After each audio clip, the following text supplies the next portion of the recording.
All right, everyone, it is interview time. And this is very exciting because one, we are in person. This is live, although when you're listening, I guess it's not live. Number two, we are here in the Antique Vibrator Museum at Good Vibrations in San Francisco, surrounded by antique vibrators. It is fascinating. One of which is the Rolex. We don't know. I know. If it's actually from Rolex, but yeah. Could it be? It could be. Yes. And also, extra exciting, we're here with Carol Queen, Dr. Carol Queen. Carol Queen is one of our idols. We are definitely fangirling out over here right now. I'm sweating. I'm definitely sweating. Are you sweating? Me too. I've been sweating. I'm like, should I take off the jacket? I can't take off the jacket. Yes. Carol Queen's here. Yes. So Carol Queen is the queen of so many things. I always think of you as the queen of sex toys and so much more than that, but it's of sex education. Sexology, really. Yes. And we are so excited to be here with you in Good Vibrations. So our listeners already heard a little bit about you in the intro, Carol. But can you share a little more about your journey in joining the field of sex education and changing the world?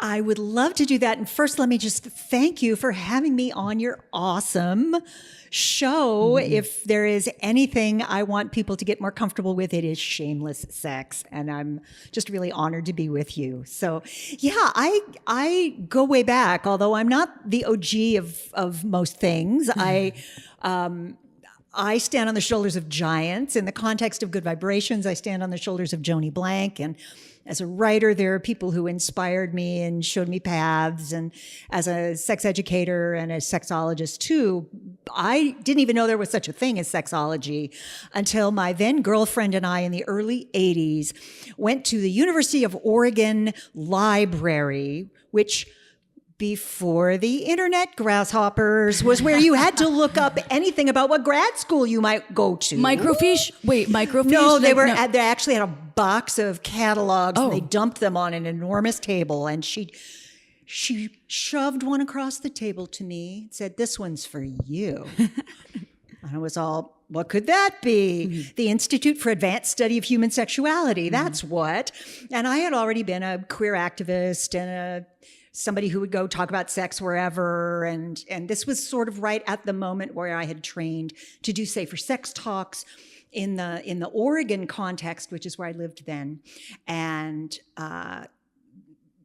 seeing this catalog, seeing San Francisco, California underneath it, it was like, this is the path. I did not know there was a path like this, but it is my path. And so here I am now. See?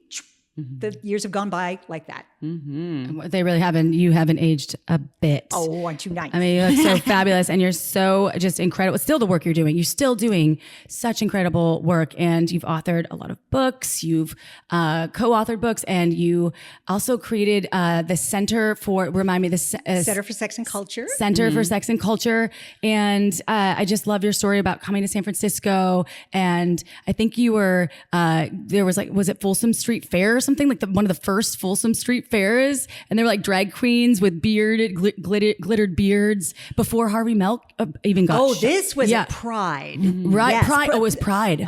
Folsom Street Fair started in the early 80s. 80s, okay. And Pride was already going strong. And I visited, I led the queer not queer studies, but the queer student organization at the University of Oregon with a wonderful friend named Will Roscoe, and he had already moved to San Francisco, and I pilgrimaged down to do Pride with him, and it was the summer before Harvey Milk and George Moscone were shot.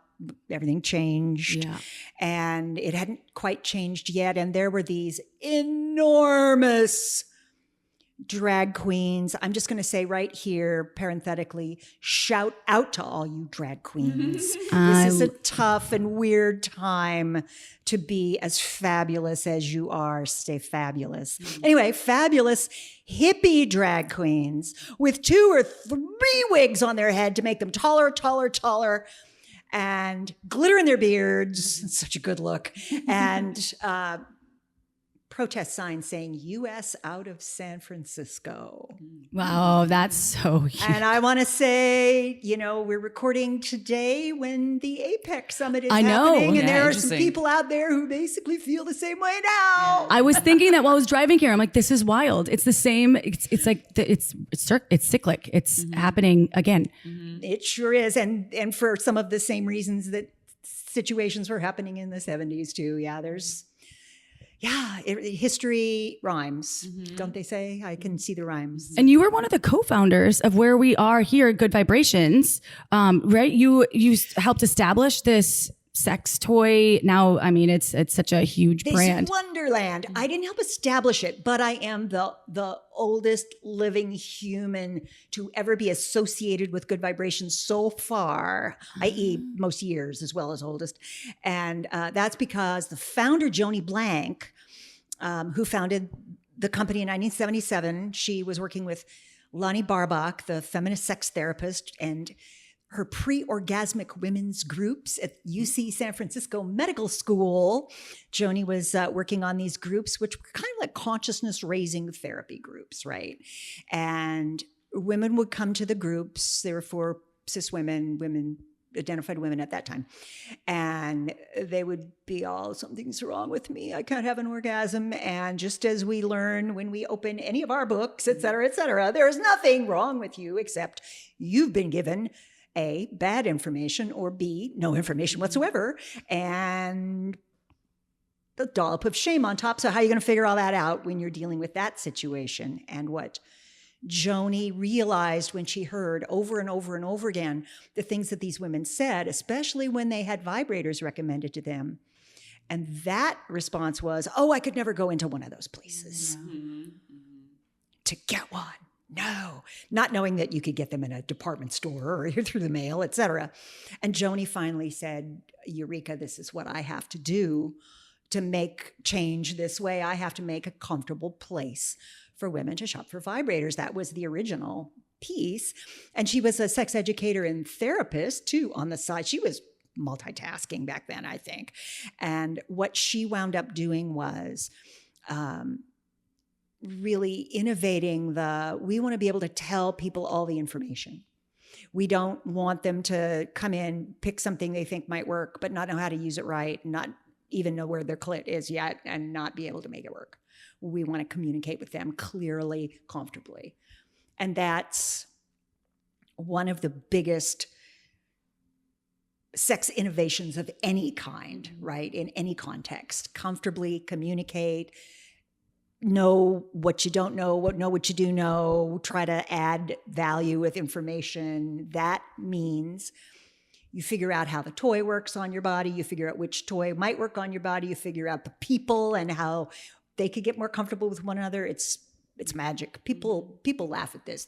They are wrong. It's magic. Mm-hmm. It is. Yeah. I didn't mean to tell you folks you were wrong. I didn't mean that. I don't mean to be mean, but I'm just saying and here's why I say this, because there's this thing that I've been hearing over and over and over since I published my very first book, Exhibitionism for the Shy, back in 1995, which, if it's really supposed to be, it'll just happen naturally. And I bet y'all hear this all the time too. Mm-hmm. And it's like,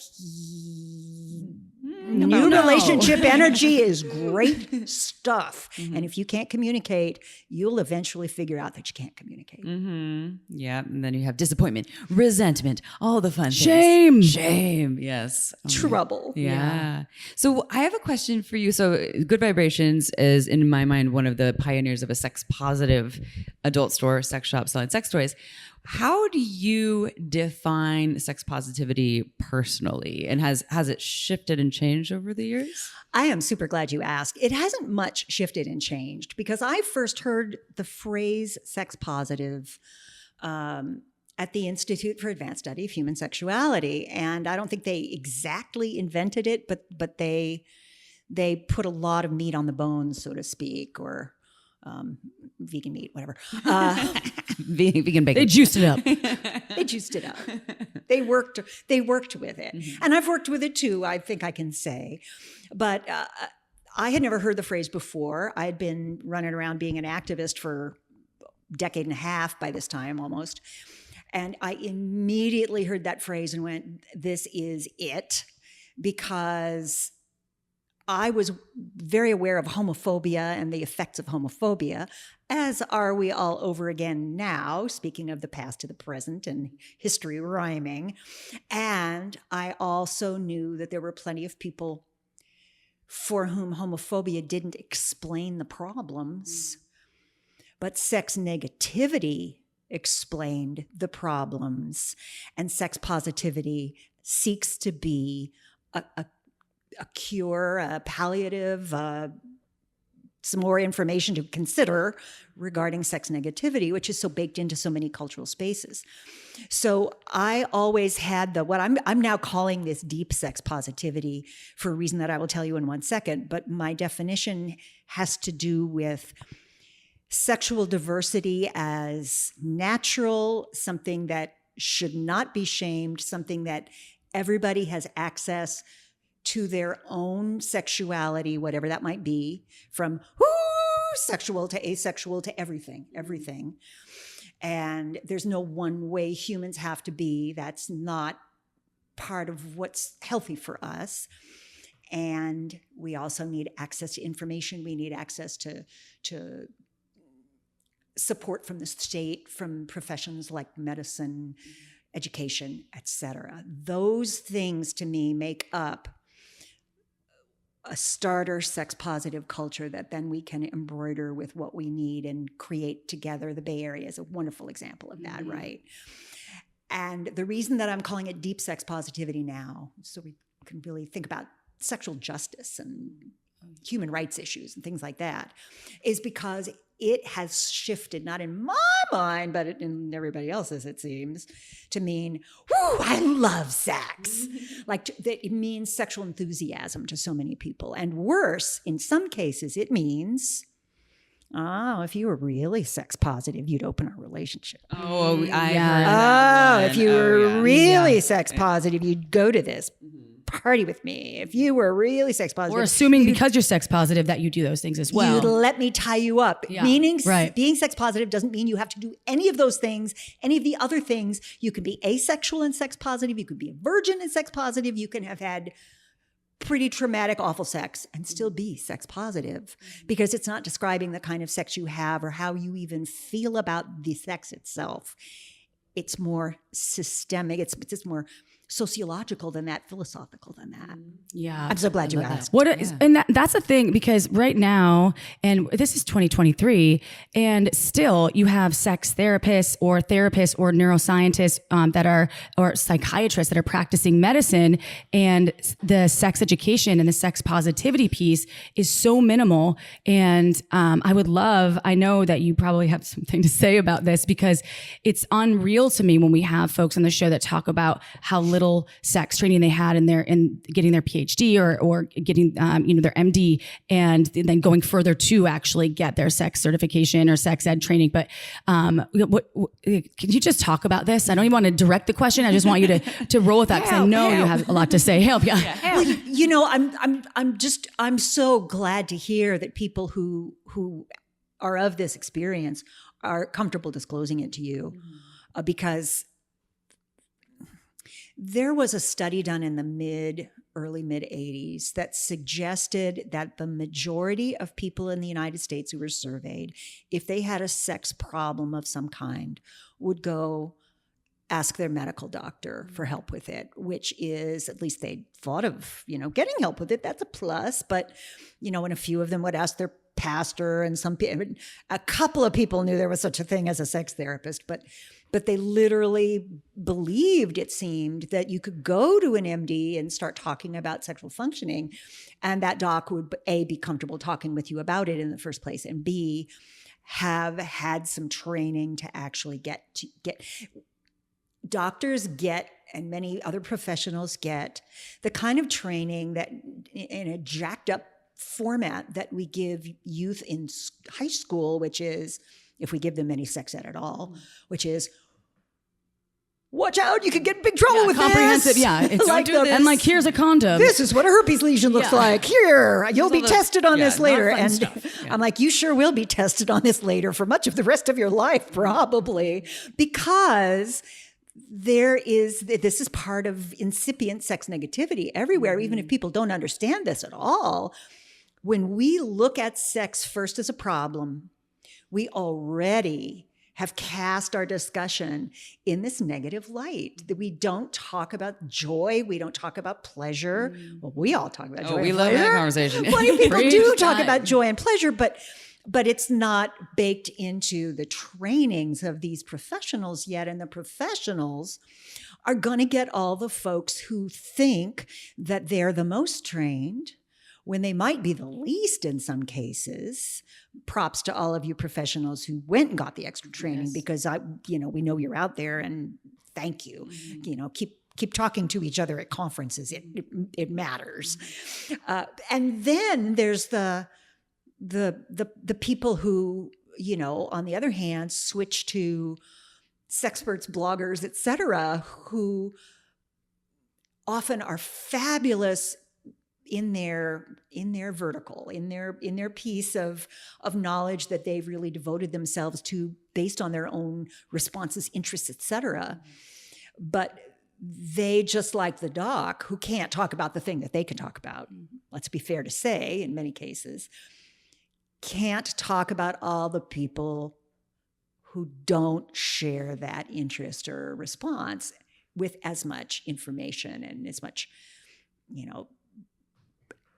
with as much knowledge as we would wish that they could. And then you also have their own personal bias showing up with your therapists and doctors. Like, say I was to go to a doctor and say my partner and I are non-monogamous, and they maybe had some trauma with non-monogamy. Maybe their partner cheated on them or something. So they think all non-monogamy is bad. And so often this happens to people, that people get shamed, or they receive misinformation from doctors. Or they call you a sex addict if you watch porn. Yeah, it's a problem. They're like, you're watching, it's a problem. You're addicted to porn. Because how'd you get that bruise? Yeah, their own perspectives. Like, no, I consented to that. It felt really good. Thank you. Yeah, I've actually said that to a doctor before. I had a big like spanking mark on my ass. I was like, I chose that. I'm into that. Thank you. And they're like, oh, cool, good for you. That's a good doctor. So yeah, I think it's really important to keep learning and receiving continued education. And so with the sex positivity piece, then it sounds, you start calling it deep sex positivity. I really like that. I do too. Yeah. And I remember doing the sex education training at SFSI, and I liked their motto was very simple: all consensual sex is good sex, which it's very simple, and we don't shame people for the sex they're having as long as it's consensual with themselves and anyone that they're engaging with, all living creatures. Do you stand by that one as well? That one's still, generally. I mean, any sex that people don't know enough to have safely and optimally could still be good sex under this framework, but it isn't optimized good sex, I would say. Because I think that part of the problem with all of these kinds of stakeholders in the sex information space, ones who set themselves up to be those, like as we all did, or people who are sort of stuck with it because the people keep coming to the doctor and asking them questions that they're kind of uncomfortable with, but there they are, they're hearing it from time to time. And if we don't know what we don't know, we're in a little bit of trouble. And it's hard to know what we don't know if we don't get some good information as baseline info. I mean, that's one of the things that I was involved with San Francisco Sex Information too. I was a trainer for a while in the early 90s. And the thing that really, really mattered to me about being involved with SFSI is I could see people get the kind of training they didn't get in high school, that they may not have gone to college or specialized in anything sex related in college. It was amazing to see the information trickle in and start to affect people's self-esteem, people's ability to communicate about stuff with partners, the whole notion that if there's a sexual problem, it must be someone's fault. That starts to go away when you start to really get information, unless somebody is actually acting up. But that's not always the way it is, right? I mean, there are so many examples, and everybody's day-to-day or over their lifespan life to illustrate why this stuff is so important. Yeah. And good what Joni knew initially, I don't know if she would have described sex positivity exactly the way I did or any of that, but what she knew is that you can't do a good job selling these kinds of pleasure products to people if they can't ask questions. And docs, same, you all. Insist that your continuing ed training includes this stuff. Insist on it. Absolutely. The thing about now, the day and age that we live in versus when there wasn't the internet, because now the internet, you could get a lot of misinformation about sex and really fast, really quickly. And people are like, well, I read this on the internet. And I'm like, so really, do you think that is the only way that it could be? No, you got to get your information from resources that you trust. And which brings me to a question about, so you obviously you've authored and co-authored books, edited books, and many books, around sex. And I think that resources I trust our publications usually when I'm not just Googling and I find some blog that I'm like, oh yeah, this person says that this is the way that sex should be. So I'm going to listen to them because they did it one time. They have a lot of Instagram followers too. So they must have something. So can you talk about a little bit about, I mean, maybe because we just wrote a book about sex, and and it's a whole process. Yeah. And you've done this since I believe was your first book published in the early 90s? 95. Yeah, I started writing it probably in 93. So what inspired you to go from sort of being this sexual advocate, right, and to authoring a book about sex? And I also, this book is still so relevant, the one that we're looking at, and a lot of your books, all of them, but some of them aren't available, right? They're hard to get. So go to your used bookstores and nose around for some of the older ones. They'll be $600. Yeah, the first one, Exhibitions for the Shy, my first book, is still in print. You can get it at Good Vibrations and where other fine sex books are sold. But it's true that, the small press world that has given us the grand explosion of sex-related books, sex-positive books, erotica, really diverse erotica. It was an amazing publishing revolution that is not as healthy as it was because the economics of it are challenging, and now of course Amazon's like, we'll help you publish anything. We'll take 75% anything for the rest of your life. I see that you are publishing anything. Yeah. All right. So, which for some people who want to tell their story is amazing. For those of us who want to say, look, we put ourselves into this project and somebody took a chance on us, a publisher took a chance on us. That's a different path, right? So I think the book writing and editing world is still so important. I mean, there's one really significant reason why getting your information on the internet and reading your phone instead of a book is not adequate in the long run, in my view, and no insult on reading your book on the phone or reading, whatever, you all do you. But what I want to say is that the internet has been promoted as belonging to the people. It doesn't belong to the people. Mm-hmm. It belongs to big business, huge business. And any of us who do explicit stuff know that we have to be careful how we phrase, how we show any information that we're trying to get across on any of these platforms, and we can get shadow banned, we can get thrown out. The people consuming the information and being curious to look it up don't necessarily know any of this. And so there's ways in which the language starts to shift in ways that are not making me real happy. Like they're all using intimate for sex now. It's like intimacy and sex, while they taste great together, like peanut butter and chocolate, are not the same thing. And you could be intimate with someone without being sexual and vice versa. And please, people, think through the signals you're sending when you make these decisions. I just wish that people would. And books are historically something you can get your mitts on, you can stash them, you can disappear into another world, you can go deep into information that you can fold them, fold the pages. I love that. And highlight things. You retain at least for me, I retain information better reading it in a printed book than I do reading it on a screen or listening to it as well. Yeah. And if you've got it on your shelf, you can go, what did it say in that book? And go back and pick it up and look it up again. And maybe you can look it up again on the internet, but you're going to find a whole bunch of other people who said slightly different stuff since the time that you first saw that thing. I was working on a project about how do you clean your sex toys? And there are all these EDU and other sites that say, use antibacterial soap. Bleach them. I'm like, no. Antibacterial soap is helping create superbugs. It can be pretty problematic to the body if you don't wash it off real well. What are you doing with that antibacterial soap the next time you pick up your toy? I'm so sad that info doesn't trickle down in ways that you can predict and keep track of. I'm sure that there are people out there who think it's great that it doesn't do that, but I'm not that person. I would like us to have a common language around a whole variety of things that I don't think we have now.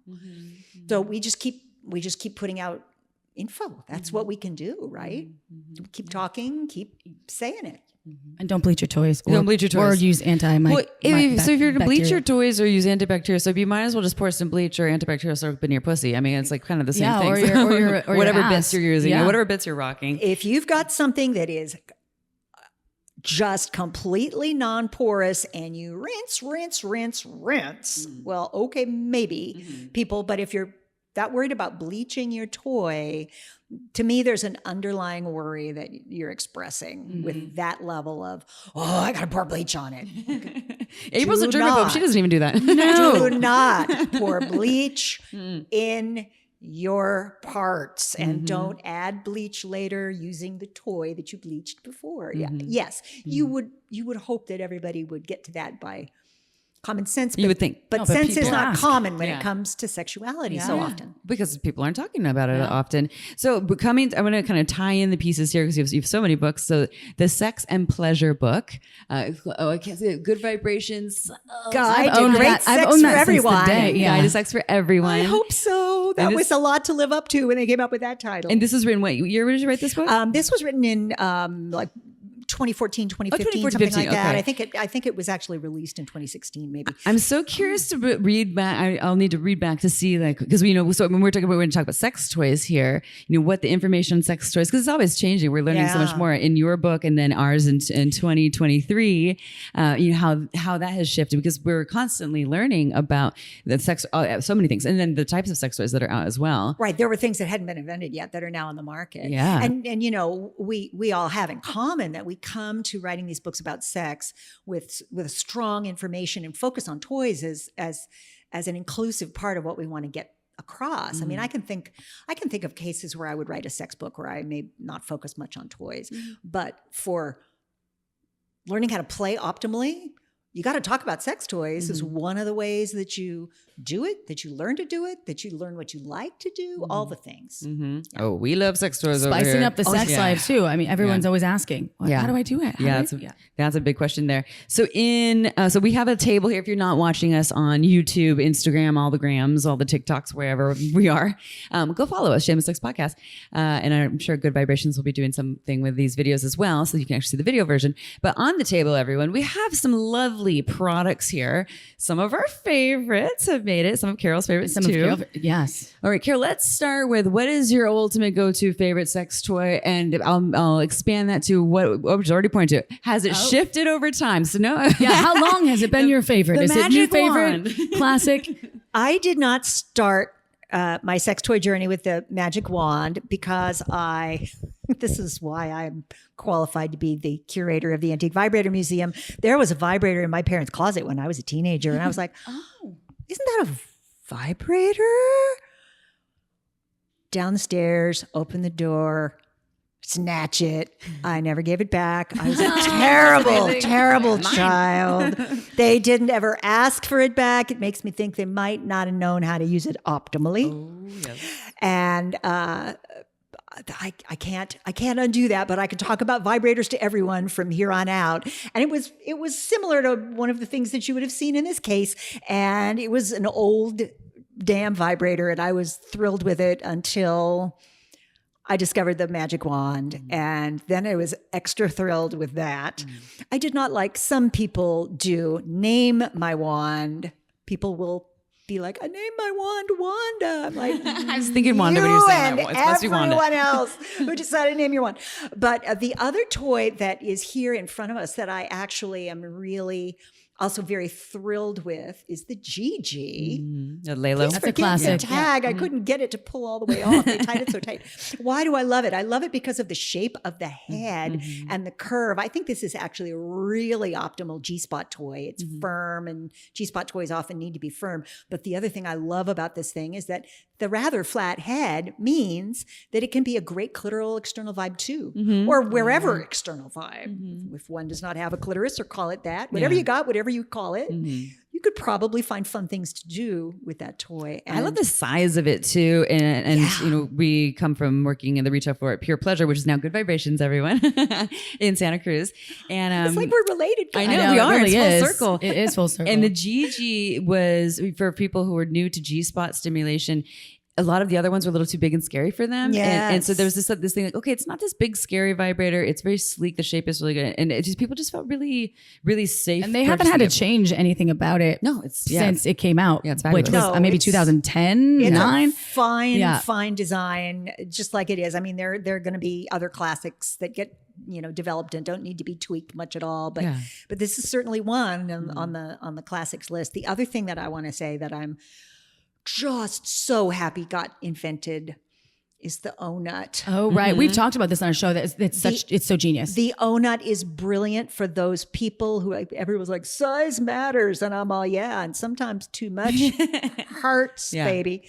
And this is a way to get the parts of a penis that are most sensitive and want to have fun in insertive ways, all their fun, and take it down a little bit in terms of size and depth. It's like a bumper. It's like a bumper. Yeah, so it's like a bumper on the base of the shaft, and then the head of the penis still gets genius. all the And then you can stimulation. stack them accordingly to your just genius. Yeah, And you can put on sex toys too, right? You can put on a dildo if you wanted to as well for strap-on play. Yeah, you totally could. If what's there in the toy box is too long, or if you're having a endo flare up or whatever it might be, you can do something about it, which is brilliant. When I was on the phone at San Francisco Sex Information back in the day, I got this call and the guy was like, "Is it possible to be too big?"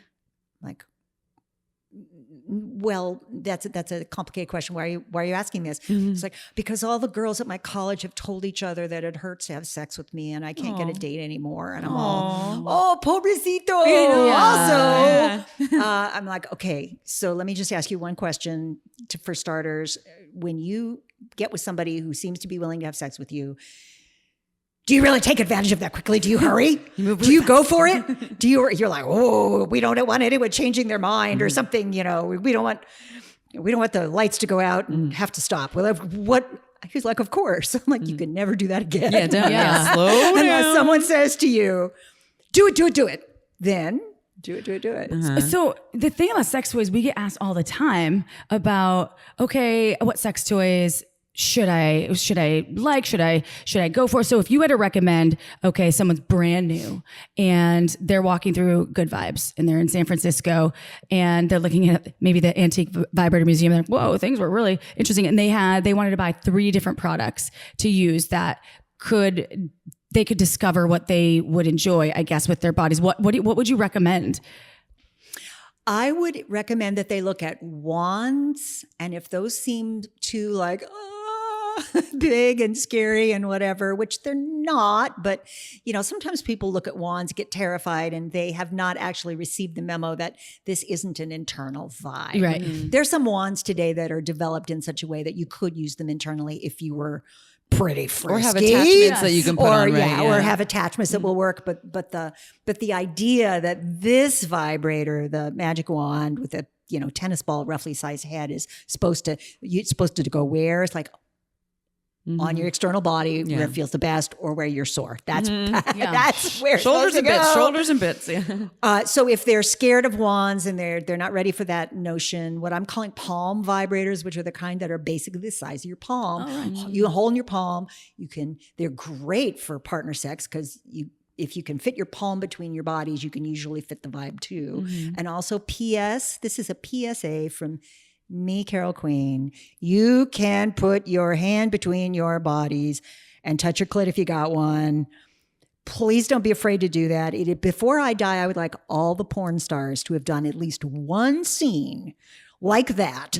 Rubbing If their they own have butt. any kind of penetrative situation that they do, that's what I would like them to model for the people. Because if the people are going to turn to porn for sex ed, let's learn that trick. It'll Yeah, be absolutely. great. Wait, just the thrusting doesn't do the job? Because if you took your hands or some other stimulating format and stimulated right next to the penis, would that be the same thing as stimulating the head? No, it wouldn't. Because homology, clitoris, penis, head. Anyway, yes, all that stuff. That's why you need. That's why you need graphics in these things. That's why you need our books, everyone. You need our books. Absolutely. So I would recommend either of those things. I would recommend something that they could use for insertion if they were at all interested in it, even possibly, because anything that vibrates, especially that you could use for insertion, is also a great clitoral toy. If they thought they might be interested in anal insertion, I would make sure that they knew about flanges, bases. Even this fabulous toy I would not recommend as an anal The GG. toy. Yeah, it doesn't have a base. Because it Or doesn't have a flat base, Yeah. and people are like, "Oh, I won't put it in that deep," and I'm all, "You might." Yeah. You get really You excited. haven't started using it yet. That You're not orgasmic actually process is- Totally yeah, sure yeah. how far you're going to put it. Also, you think you'll just keep hold of it the whole time, and then you put the lube on it with your hand, and then you have an orgasm, and it acts like a tractor beam, and it might expel what is in there. It might. That happens. It might also tractor beam it right in. That happens.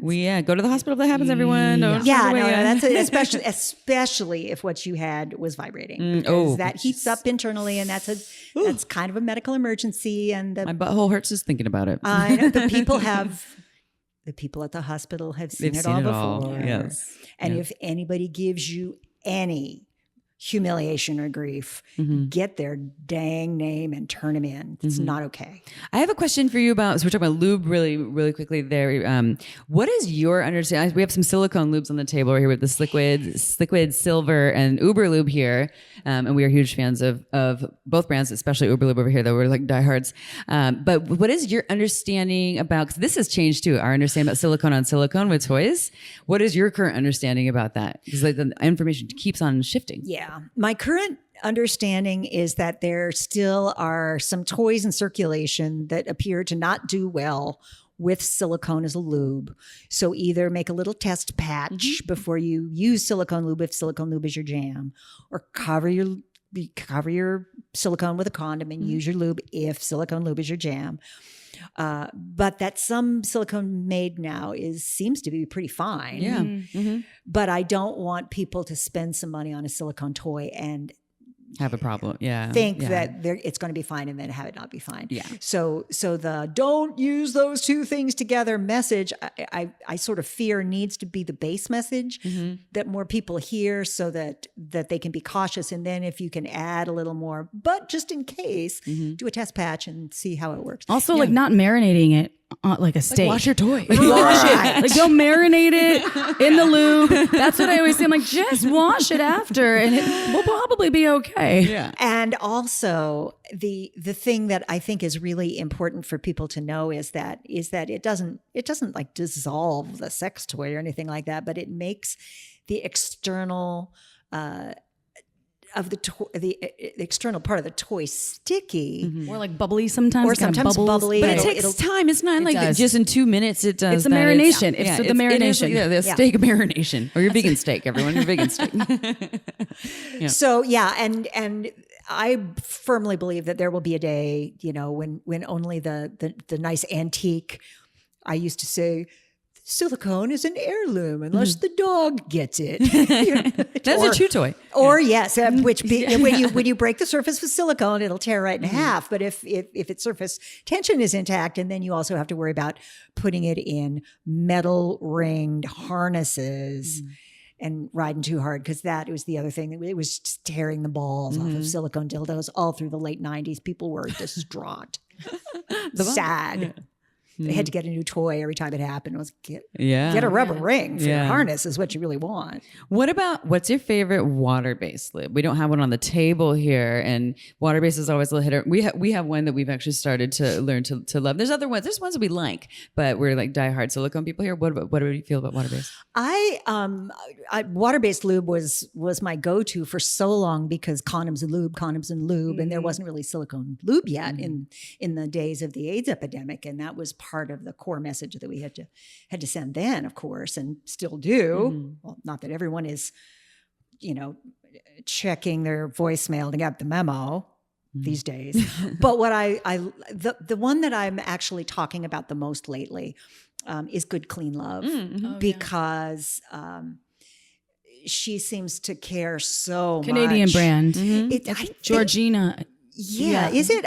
She started out living in Eugene, but I don't know what the whole. Maybe she is in Oregon. Yeah. Yeah. Anyway, I do love her the brand. Good Clean Love is a lube that many people who have trouble with other kinds of water-based lubes can comfortably use. So that's actually why I'm talking about it so much, and especially for those folks who are postmenopausal, because changes of the vaginal mucosa.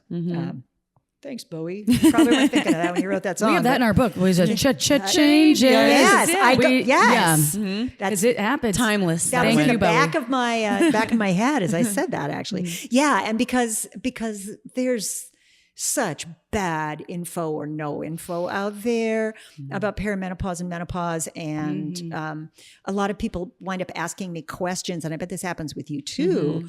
That they don't lead with I'm menopausal now because they don't necessarily know that that's the effect that is responsible for the changes that they're experiencing sexually. You know, they might think there's something that's just kind of an ailment that they're experiencing. It's not an ailment; it's a natural state of life. But An ailment, And nothing's wrong with it'd be you. a whole Right. lot nicer if we learned more about it before we were experiencing it. Yeah. Yeah. I started using Sutil water-based lube. It's like SUTIL. And they have like hyaluronic acid in some of them, which it Yes. helps like kind of make the moisture, at least for me as a vagina owner, it will help like maintain the moisture, because a lot of times it can get tacky with water-based lube because you just absorb it so quickly. And that's really great because I love hyaluronic acid on my face. And I was like, is this good for my pussy? Apparently it is too, because that it really just keeps the motion more fluid, which is, I guess, the point of lube, right? Which is the point of lube. And the thing that people who don't like water-based really don't like is the fact that it evaporates and leaves only the plastic molecules that were part of the. That's the stickiness, the tackiness. Yeah, that's why it turns into sort of plastic? rubber Ugh, cement gross. feeling, and you can add water back into it. In the 80s, in the safer sex years, we were like, get a plant sprayer and just spray it, which is a ridiculous thing to tell people, but it works. I mean, it's a hack. It might not be suave, but it will make your lube last longer, and it's a lot better than throwing more lube onto the rubber cement. Or spitting, or just spitting. Unless I mean, I kind of like that sometimes. The spitting action? yes, it will help, but Spitting not is as for long. some, not for others. Yes, yes, And this depends is how true. hydrated you are as well. It's also true. Yeah, this is so ingredients really matter, and this is like same with Uber Lube. It has the vitamin E in it, so that can help people who are experiencing dryness or super sensitive as well, because it's really clean ingredients. Sutil is one that you were talking about. I'm just recapping for people, and then you're talking about Good Clean Love, and we also have this liquid silver here. If for anyone that when you're using your lube, just know that your genitals are a mucous membrane. They soak up everything. So if you care about like you want to use natural organic lotions or hair products, like you should be doing the same thing with your pussy or your bits, and your ass. Absolutely. And the other thing to say about this is that while lubricants in general are made with ingredients that are considered generally recognized as safe, any person could be sensitive to anything, just like food sensitivities. We're all different. So don't be feeding your food sensitive friends things to test them. Don't do that. And don't be giving your person who might have a sensitivity to a lube, don't lie and put that lube on them. It's just not polite. No. Also, what I want to say about Uber Lube, their packaging, and they started out this way. They are the most dignified looking lube. I mean, it's, being in the toy space. I don't know if you ever think about this, but so many things are like whoa, we're going to look super butch. Yeah. Right? Whoa, Right. we're going to look cute. We're going to be really super cute. And cute is fun. I mean, I'm not going to say a darn word against cute little fuckers. I'm not. Gosh, they're so cute. But also, when I look at Uber Lube, I see a lube that could be on any bedside table, no matter how chic, no matter whatever, or as in my home, looking like it's sort of an antique. I like that about it too. Absolutely. I'm like, don't use lubricant from the 1930s, people. That's probably not wise, but something whose bottle looks timeless, fine. Yeah. Well, and I think that the silicone doesn't really go bad or expire. So really? your bottle of Uber Lube from a couple of years ago is just going to be just fine. But I don't know about like 20 years ago, but it wasn't around yet. So. Yeah. I will say to people who are thinking about lube and safety and health that there's one thing that you should try never to do with lube, and that is when you're getting more lube for your whatever the things are that you're doing. It could be toys, it could be anal, it could be PV intercourse, it could be whatever it is. Don't be touching the tip of the lube bottle with your hands that are already deliciously full of the microbes of love. But that's a great point. But fun thing about that with Uber Lube, and I don't know if they're the only brand, but this is, so they create, it's called biostatic. So it's a one-way valve. So when you put your hand on it, even if you can have all the bacteria. I just go like this, so it doesn't ever, it won't So suck it such back a good in. idea. So it doesn't Yes. suction it back in, whereas a lot of the other lube, the one-way caps, you just click the button. It's hard to will pull click your when can pull bacteria back in. Tube contained lubes also, I mean, often you just you just think I'll just wipe it off. Yeah. And don't do that. I didn't even think about that. That's a really good point. Yeah. Because when you're in the moment, when you're hot and with a partner or partners and you need more lube, I never think about, I better wash my hand right now because I might have something on there that shouldn't go it was in my butt. Now it shouldn't go in my vagina. I'm like, I want more lube. Like get the lube. And I use Uber Lube all the time. And I haven't thought about the fact that touching the pump on other things. But it won't suction it back in. Yeah. See, but, and this is a thing. that's really good. As a sex educator, I always learn something, or even if sometimes it's like Captain Obvious, but I'm like, that is a great point. Now I feel better for my germophobia. You're doing a good that job. I'm not getting more germs in me. I have a question about sex toys, and this is just because you asked about for beginners. Yeah. I want to ask about couples because a lot of couples listen, and I know we have some couples toys on here. I think you probably brought that one as well. I brought a hot octopus toy that actually I gave to Carol. Oh, and yes. So let's talk about penis and vagina sex, or people who are in heterosexual relationships and they want to buy a couple's toy.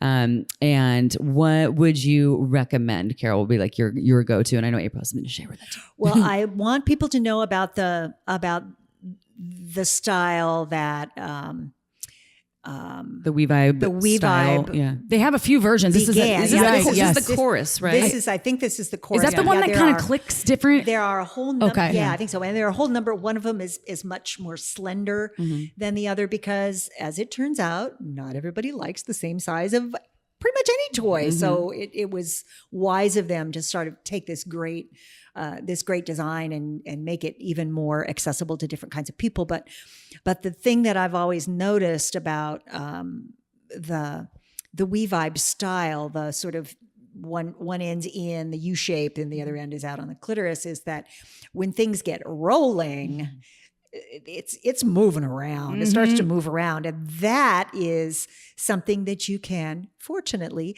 fix by putting your hand between your legs and putting it where you want it to stay. The solution. Another good time to use that particular move that everyone, I believe, should learn. So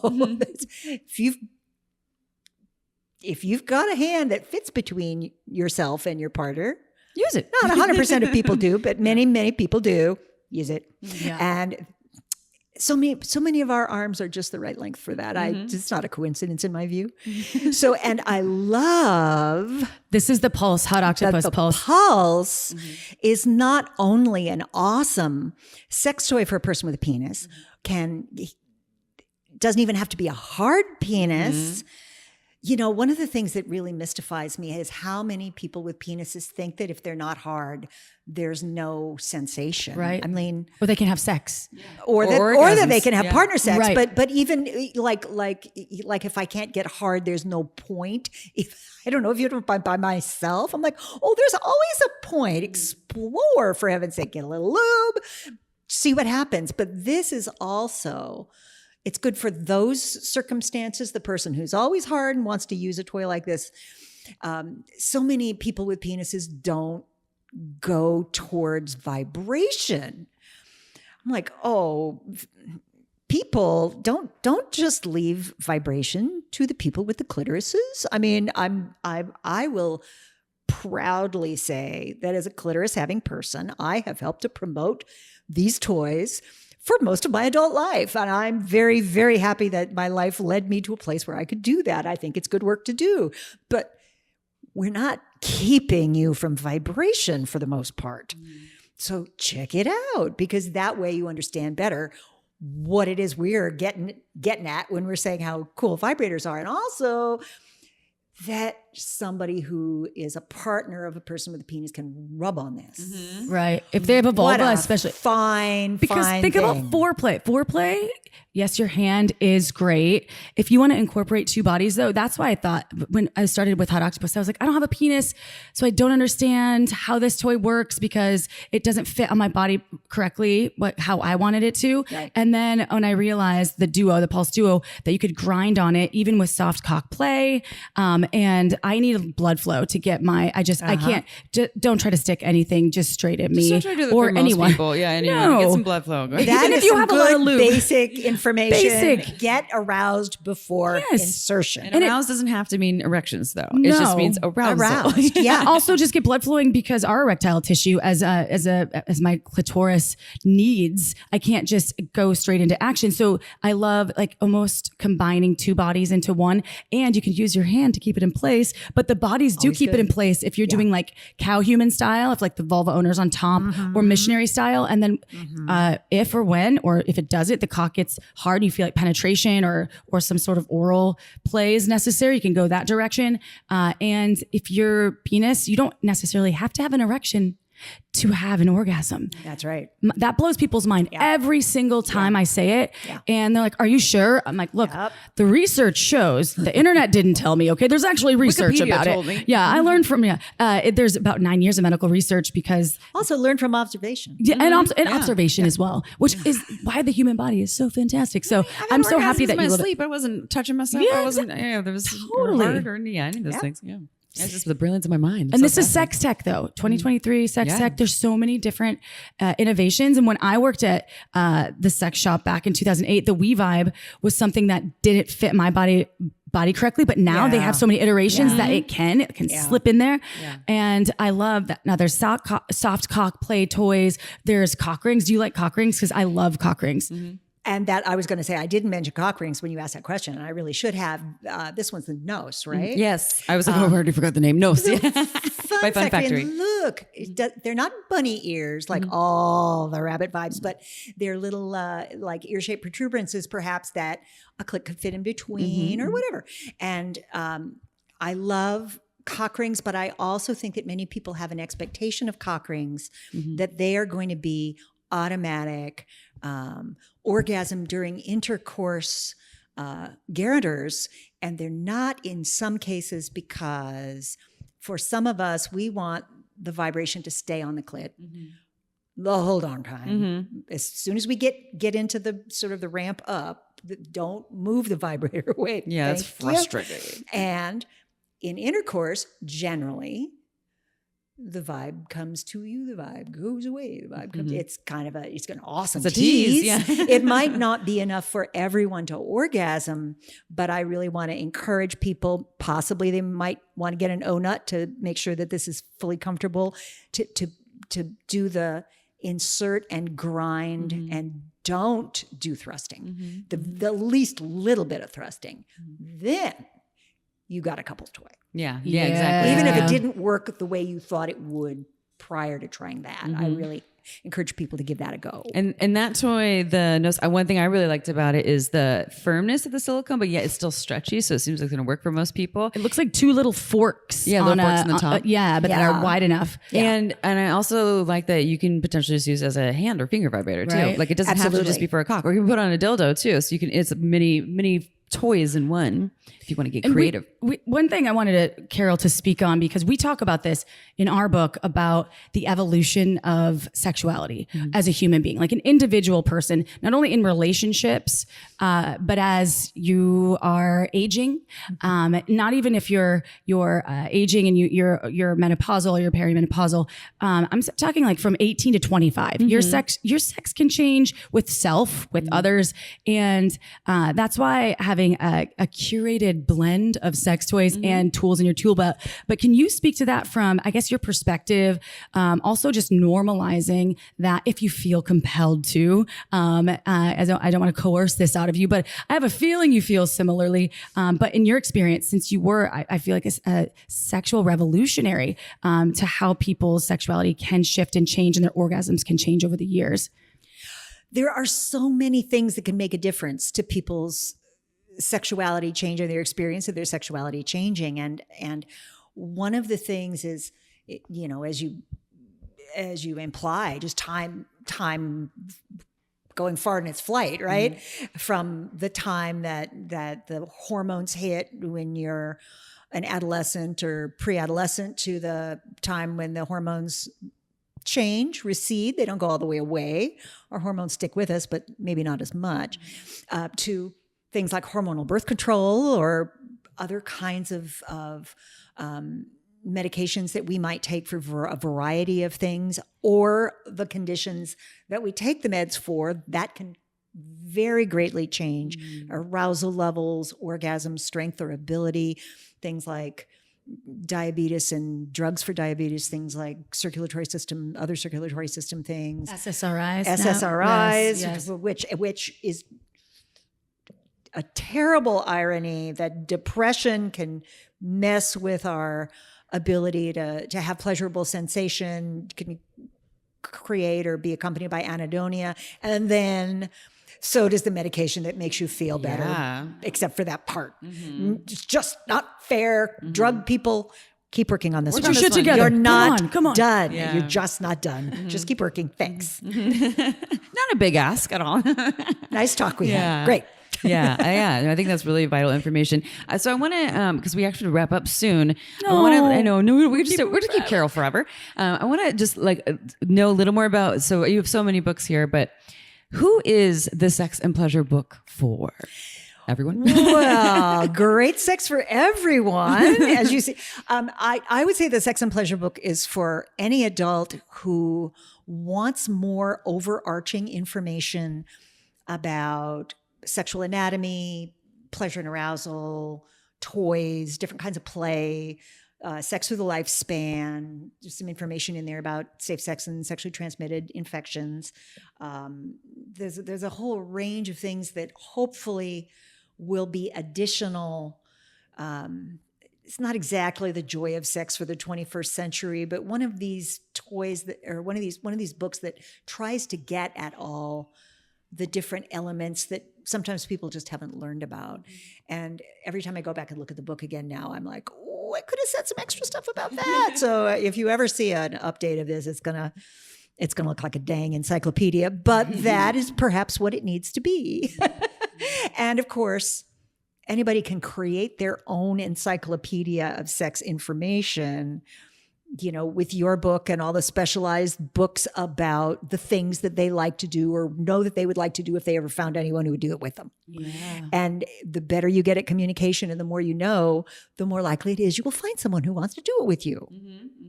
And there's the internet. Yeah. To help find you people. Always the if internet. you need it. Okay. Yeah. Well, thank you. Thank you. So much gratitude for what you've done, what you continue to do, just being here with us. You really are changing the world and you will continue to inspire. I know myself, I know Amy, I can speak for her sometimes. She lets me. Yeah, I give you permission. If people want to find, obviously, Good Vibes, they're all over now. There's Good Vibes in Babeland as a conglomerate, but also if they want to work with you, I don't know if you even work with people, but how can people find you? Good Vibrations, any of the sex toys we talked about, your books, all of the things.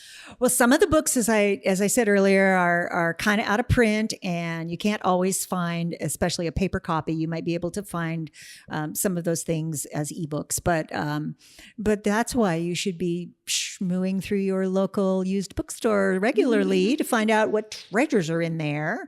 I'm a little bit of a book fetishist, so you can imagine how many books I've got in my apartment. And people can find me at Good Vibrations. There's a little at the bottom material, the bottom of the homepage.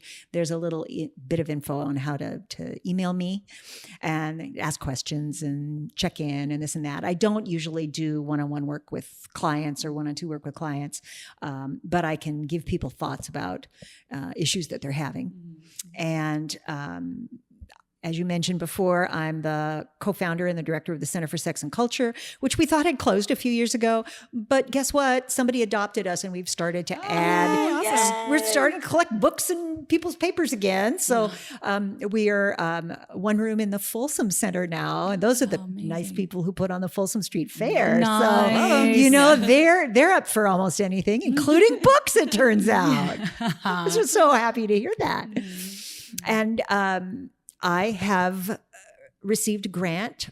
Thank you, City of San Francisco Arts Commission, for working on my memoir. So at some point, I want to read that. I'm going to be challenged to remember all the stuff that happened to try to get it down in a book. So I'm not promising that's going to be immediate, but stay tuned. I will stay exciting. tuned for that one. Yeah. Wow. This is amazing. And Good Vibe stores. Now there's a store in Boston. I've been to almost all of them. Boston. There are 2 in the Boston area. 2 now. Oh. There's one in Santa Cruz and also the neighbor of the wonderful store in Santa Cruz. Camouflage. Which is part of our family now. If you need some cool clothes, you got to go to Camouflage. Also, there's a back room with toys. Yay. There are 2 in the East Bay. There's one in Palo Alto. There are, I think, 3 now in San Francisco. And Babeland in Seattle and 3 Babelands, I think, in the greater And you just opened a new store. New York borough. Yeah, they just opened a new store. Yeah. 1 Manhattan and 2 in boroughs. Oh, yeah. So And you can find all this. And I think, I know they already carry your book and books at Good Vibes and Babeland, but I think Shameless Sex is going to be there too. will Yes, be. We will be. We have Word on put the street. it in Yeah. order. we're so excited. We have put in an order, and we can't wait to I let heard Carol people Queen know had something about to it. do with that. She's like, I like this book. I won't say I had nothing to do with it. But I don't have to be the only person to put my thumb on the scale on behalf of a book. So it was a group decision. Yeah, Well, thank you. we appreciate this. And if you didn't check out, as Amy mentioned, this is going to be on YouTube. So you can watch us live. We're in the Antique Vibrator Museum, which is the Good Vibrations awesome. on Polk Street. Such a cool, a historic, just being around all these old vibrators. Come visit it. It is really Yeah. cool. So Field check trip. that out and check out us on Instagram at Shameless Sex Podcast and check out our book and all of Carol Queen's books. And we will see you next Tuesday. Ciao for now, everyone. Bye.